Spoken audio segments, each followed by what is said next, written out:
Srinagar airport high alert પર છે. પાકિસ્તાનના 2 JF-17 તોડી પાડ્યા છે ભારતે.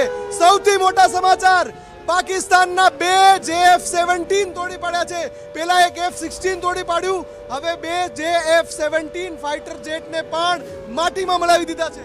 સૌથી મોટી ન્યૂઝ છે, જે પાકિસ્તાન F-16 વિમાનોને ઉપર ફાકા ફોજદારી કરતું હતું, એને સૌથી શક્તિશાળી એરફોર્સનું સૌથી શક્તિશાળી વિમાન એટલે F-16 તોડી પડાયું છે અને જે F-17ના 2 વિમાનો તોડી પડાયા છે. પાકિસ્તાનની એરફોર્સે વિચાર્યું કે ભારત ઉપર અટેક કરીએ, પણ ભારતના જાંબાજ એરફોર્સના પાયલટે એમના વિમાન તોડી પડાયા છે. જે F-17 તૂટી ગયા છે, ભાગી ગયા છે, પાયલટોના મોત થયા છે. અત્યાર સુધી ભારતે પાકિસ્તાનના 3 ફાઇટર જેટ તોડી પાડ્યા છે.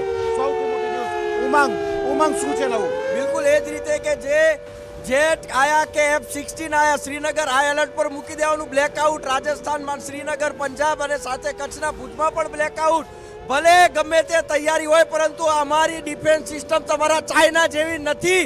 અમારું સૈન્ય બળ ઊંઘતું નથી, અમારું સૈન્ય બળ જાગે છે ને જડબાતોડ જવાબ પાકિસ્તાનને અત્યારે આપી રહ્યું છે અને તમામ એના હુમલા, કાયરાના હુમલા ફરીથી નાકામ કરી રહ્યું છે. સાહેબ, અત્યાર સુધી ડિફેન્સમાં હતા આપણે, પરંતુ હવે એક્શનમાં આવ્યા છે અને શ્રીનગરથી આપણા એરફોર્સના ફાઇટર ઉડી ગયા છે અને આ ફાઇટર પાકિસ્તાનમાં જઈ એમના ઘરમાં ઘૂસી અને તબાહી બોલાવવાના છે, એ પણ વાત નક્કી છે.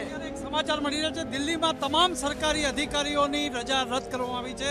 તમામ તંત્રના કર્મચારીની અધિકારીની રજા રદ કરવામાં. પાકિસ્તાનનું જે પ્લેન આપણે તોડ્યું ને એ ચાઇનીઝ માલ જ હતો, જે F-17 છે. એટલે આ ચાઇનાના ભરોસે જે પાકિસ્તાન ભારતને આંખ બતાવવા નીકળ્યું ને એની આંખો ફૂટી જવાની છે. એટલે જે F-17 તો છે, પણ F-16 બી તોડી પડાયું છે. અમેરિકાએ આપેલું વિમાન છે, સૌથી એરફોર્સનું સૌથી શક્તિશાળી વિમાન કહેવાય છે, એ તોડી પડાયું છે.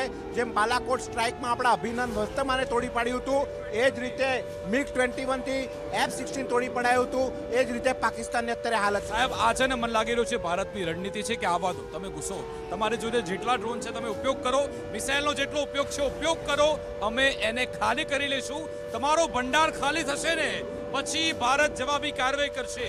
ભારત વળતો જવાબ આપશે અને એવો જવાબ આપશે 48 કલાકમાં. તમે ભારતનો જવાબ જોઈ ચૂક્યા છો કે ભારતે જે એ અલગ અલગ આતંકી ઠેકાણા પર હુમલા કર્યા એ બધા નેસ્ત નાબૂદ થઈ ગયા. સ્ટ્રોમ શેડો મિસાઇલ હતી, સ્કેલ્પ મિસાઇલ હતી અને આજે ડ્રોનથી હુમલો થયો.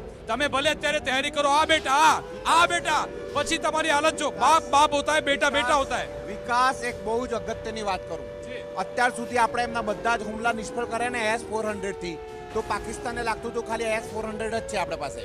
અત્યારે જે બધા સીમા ઉપર હુમલા નિષ્ફળ થાય છે ને એ કોણ કરે છે? વિજય કહે છે. વિજય બતાવશું. IL-70 એર ડિફેન્સ ગન પાકિસ્તાનના મનસૂબાને હવામાં જ ધ્વસ્ત કરી રહ્યું છે. જમ્મુથી જેસલમેર, જાલંધરથી ભુજ, નખત્રાણા, કચ્છ સુધી જે બ્લેકઆઉટ અપાયો છે ત્યાં પાકિસ્તાનના ડ્રોન અને મિસાઇલોનો હવામાં જ ખાત્મો બોલાવી રહી છે. IL-70 જે ભારતની સૌથી મજબૂત એર ડિફેન્સ પૈકીની એક છે. ભારત પાસે S-400 નહીં, એ સિવાયની ગણી શકાય નહીં એટલી બધી એર ડિફેન્સ સિસ્ટમ છે. 15 તો મોટા નામ છે, માત્ર ઇન્દ્ર, રેવતી આવા તો હવામાં માર કરી શકે ને પાકિસ્તાનને હવામાં જ ઉછાળી શકે એવી અનેકવિધ એર ડિફેન્સ સિસ્ટમ છે. માત્ર નજરાણું આપ્યું છે આપણે. આમાં એવું છે વિજય કે છેલ્લા 2 દિવસથી માત્ર એક એર ડિફેન્સ સિસ્ટમ એટલે S-400 કામયાબી સાથે બધા હુમલા નિષ્ફળ કર્યા. હવે IL-17 આવ્યું છે અને તમને જણાવી દઉં, તમને ગર્વ થશે ભારતના ડિફેન્સ સેક્ટરમાં, ભારતની પ્રગતિ ઉપર તમને ગર્વ થશે કે આવા એર ડિફેન્સ સિસ્ટમ આપણી પાસે 15 થી વધુ છે. 15 થી વધુ. મોટા સમાચાર, પાકિસ્તાને માની લીધું છે કે ભારતે 2 JF-16 તોડી પાડ્યા છે. JF-17 તોડી પાડ્યા છે, પાકિસ્તાને માની લીધું છે. અને બીજી સૌથી મોટી વાત, F-16 જે અમેરિકી બનાવટના છે, ભારત પર હુમલો કરવાની અમેરિકાએ પરવાનગી નહોતી આપી, પણ ખાલી એરબોર્ન કર્યા એમણે, એરબોર્ન કર્યા અને ભારતની S-400 જેની અંદર રાડાર એક્ટિવેટ હતા એણે તોડી પાડ્યા સીધા જ એને. એટલે હુમલો કરે એ પહેલા, હવામાં જાય ઉપર એ પહેલા જ એને નેસ્ત નાબૂદ કરી દીધું. આનો એક રસ્તો, એક વાત એ બી નીકળે છે મુફદ્દલ, કે અમેરિકાએ સાફ કહી દીધું હતું કે ભારતના સામે F-16 નો ઉપયોગ તમે કરશો નહીં, પણ પાકિસ્તાને કર્યું. એકવાર ફરી અમેરિકાને નારાજ કર્યું છે અમેરિકા પહેલાથી જ પાકિસ્તાનની વિરુદ્ધમાં છે અને એમાં આ એક હરકત કરવાના કારણે પાકિસ્તાન જે છે એણે ફરી એક હિમાકત કરી છે. શું આવી છે? બોલો બોલો બોલો. જેસલમેર એર સ્ટેશન ઉપર હુમલો, મુખ્યાલય સેનાના મુખ્યાલય પર હુમલાની કોશિશ પાકિસ્તાને કરી. ભારતે ત્યાં પણ જવાબ આપ્યો અને નાકામ કરી દેવામાં આવી છે. ધર્મશાલાને આઈપીએલ મેચ રોકા ગયા.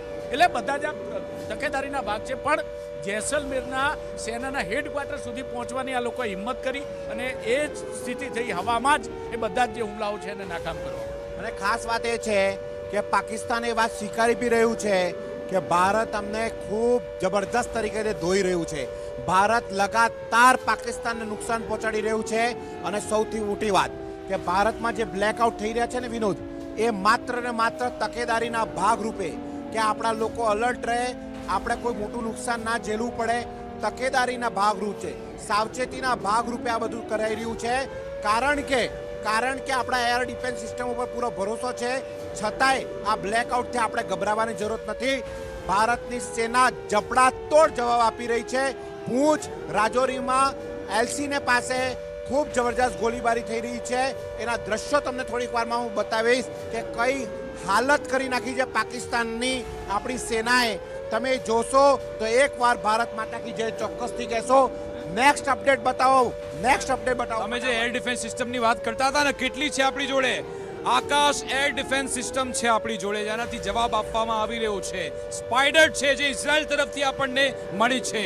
સાથે સાથે વાત કરી દઉં, 2K12 કપ પણ આપણી જોડે છે. આ મિસાઇલ બરાક 8 પણ આપણી જોડે છે. QRSM પણ આપણી જોડે છે. S121 125